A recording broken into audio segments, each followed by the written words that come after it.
नीतीश कुमार का जो chapter close माना जा रहा था, क्या मानते हैं कि निशांत कुमार के आने से, हालांकि लोग कह रहे हैं कि नीतीश कुमार जो है वो परिवारवाद, हालांकि मैं परिवारवाद मानता नहीं। इसलिए नहीं मानता हूँ कि मेरे पिताजी की प्रॉपर्टी मुझे मिली, मेरे पिताजी की प्रॉपर्टी किसी और को मिली होती तब मैं मानता परिवारवाद नहीं।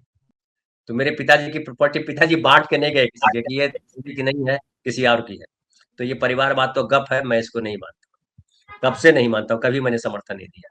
तो निशांत कुमार और जो जो बयान है राबड़ी देवी जी का कि निशांत नीतीश कुमार को यहीं रहना चाहिए, नहीं जाना चाहिए, क्या मैसेज देता है। और इसके बाद आ जाइएगा अमेरिका पे। अमेरिका ने कहा कि हम रात में हमला करेंगे, ईरान ने तो अभी हमला कर दिया। धन्यवाद धनंजय जी। नहीं, ये तो आम धारणा है बिहार में कि नीतीश कुमार को नहीं जाना चाहिए। और क्यों नहीं जाना चाहिए कि नीतीश, आज की तारीख में नीतीश कुमार ही वो बड़ी ताकत है जो भारतीय जनता पार्टी का बिहार में विस्तार को रोक सकते हैं। निशांत कुमार के आने में कोई दिक्कत नहीं है। भाई, आपकी पार्टी है, आप जिस पार्टी में जाना चाहें जाएं, जो पार्टी आपको स्वीकार कर ले, जिस पार्टी में आपकी ताकत रहे, बहुत अच्छी बात है।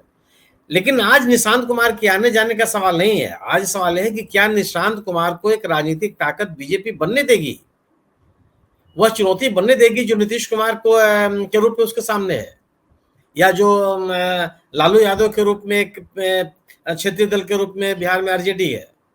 क्या भारतीय जनता पार्टी इस बात को स्वीकार कर लेगी और सहज तरीके से निशांत कुमार को राजनीति करने देगी, जिस राजनीति के लिए नीतीश कुमार जाने जाते रहे हैं?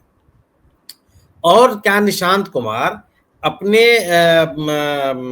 अनुभवहीनता के कारण भारतीय जनता पार्टी जैसे एक प्रचंड दल के सामने कितना मुकाबला कर पाएंगे, किस तरह की चुनौती दे पाएंगे? भारतीय जनता पार्टी क्या इस तरह की पार्टी है कि अपने सहयोगी दलों को भी उसी निष्ठा के साथ, उसी विश्वास के साथ आगे बढ़ने का मौका दे, उनको बढ़ावे? ठीक है, अब एक राजनीतिक ताकत बने रही है। किसी भी राज्य में, देश के किसी भी हिस्से में क्या उसने ऐसा किया है?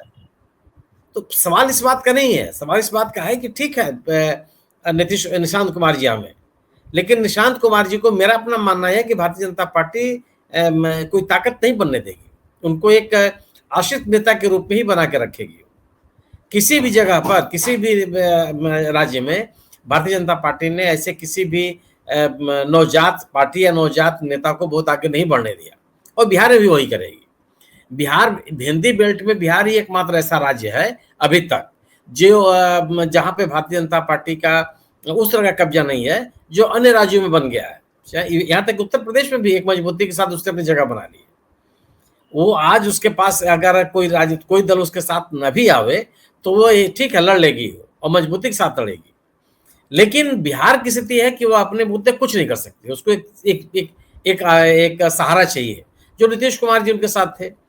नीतीश कुमार जी के साथ है कि जो राबड़ी जी कह रहे हैं कि उनको नहीं जाना चाहिए। स्वाभाविक सी बात है कि एक खुला मैदान मिलेगा बीजेपी को, और जिस राजनीति के लिए, जिस राजनीतिक परंपरा से नीतीश कुमार आगे बढ़े हैं, कम से कम उस परंपरा का की पार्टी तो भारतीय जनता पार्टी नहीं है।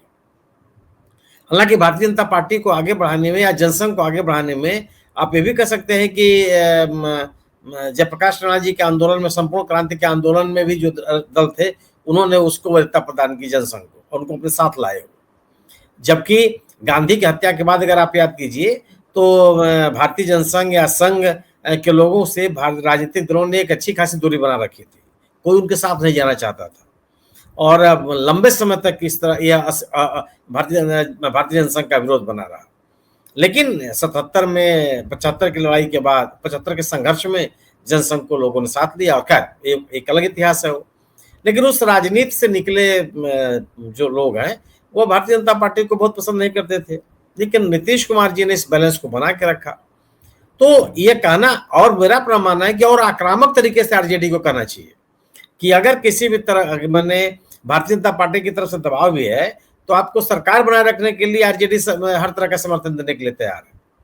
केवल यह कह देने मात्र से कि उनको जाना नहीं चाहिए, अगर नहीं जाएंगे तो आज अगर मान लीजिए बीजेपी की तरफ से दबाव है, हर आदमी, जितने भी जानकार हैं सबका ये मानना है कि नीतीश कुमार दबाव के कारण जा रहे हैं। कौन सा दबाव है यह बात लोग बहुत मजबूती के साथ नहीं बता पा रहे हैं, तो उनको जानकारी नहीं है। या जो तर्क दिए जा रहे हैं वो कौन स्वीकार कर लेगा? अगर ये बात कही जा रही है कि आज नीतीश कुमार जो निर्णय ले रहे हैं ब्यूरोक्रेसी ले रही है, तो वो ब्यूरोक्रेसी किसकी है?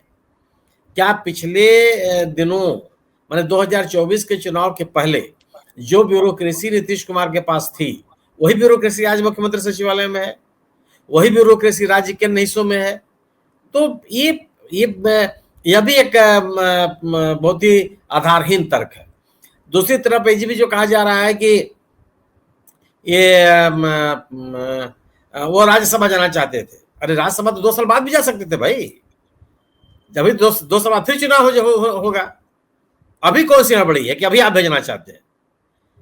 अगर मान लीजिए जाना भी चाहते थे, आज तो एक राज्य के मुख्यमंत्री है, मैंने तो कभी ऐसा नहीं सुना, आपकी जानकारी में भी नहीं होगा कि कोई। सुनिए, मैं जो एग्जैक्ट मैं जो वहां का फैक्ट है जो बता दूं, हमारे बरसाती लाल जी भी कुछ लिख रहे हैं।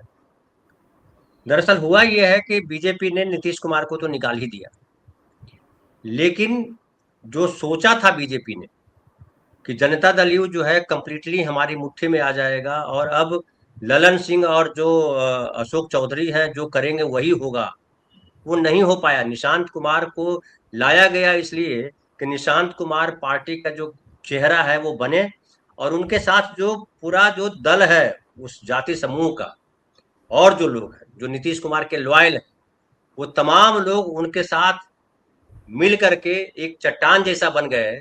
और जो राबड़ी देवी का बयान है, हमारे साथी हालांकि लिख रहे हैं बरसाती लाल जी कि राबड़ी देवी ने सहानुभूति दर्शाई है, बस इतना भर से यहाँ अर्थ नहीं निकालना चाहिए कि वो नीतीश कुमार को आजीवन मुख्य नहीं, नीतीश कुमार को मुख्यमंत्री बनाए रखने की बात नहीं है, दोनों एक दूसरे के लिए जरूरी हो गए।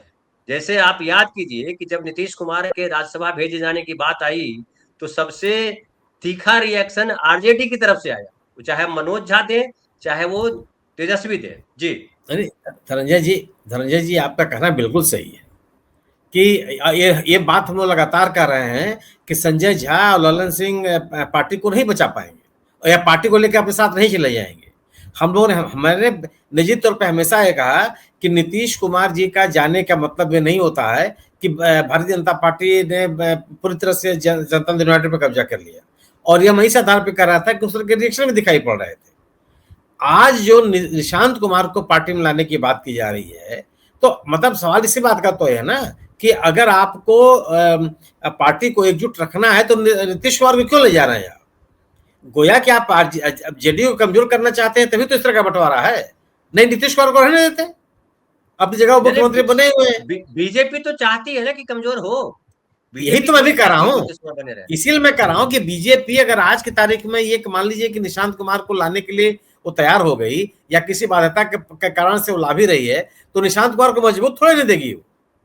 हाँ, नहीं होने देगी। जनता तो ये चाल जो है बीजेपी की होगी, लेकिन एक बात चाल बीजेपी की है, वही तो इम्पोर्टेंट है। ये तो पहले दिन से ये हम लोग कह रहे हैं कि बीजेपी दबाव के कारण से नीतीश कुमार को हटा रही है और बीजेपी के दबाव में नीतीश कुमार जा रहे हैं। कौन सा दबाव है, ये बड़ा सवाल है, यह अभी तक ये डिकोड नहीं हो पाया। जो बातें कही जा रही हैं, कुछ लोग कह रहे हैं कि साहब ये तो इतना दबाव हो गया, आर्थिक संकट हो गया सरकार के लिए कि सरकार चलाना मुश्किल है, इसलिए नीतीश कुमार जा रहे हैं। ये क्या किस तरह का तर्क लोग देते हैं? वो एक बड़े जिसको कहते हैं ना कि एक बौद्धिक विलास से तर्क गढ़ना, जिससे कि कुछ न कुछ कहते चला जाए। तो नीतीश कुमार का जाना निहायत दबाव में है, और नीतीश कुमार के जाने से निश्चित रूप से जनता दल यूनाइटेड में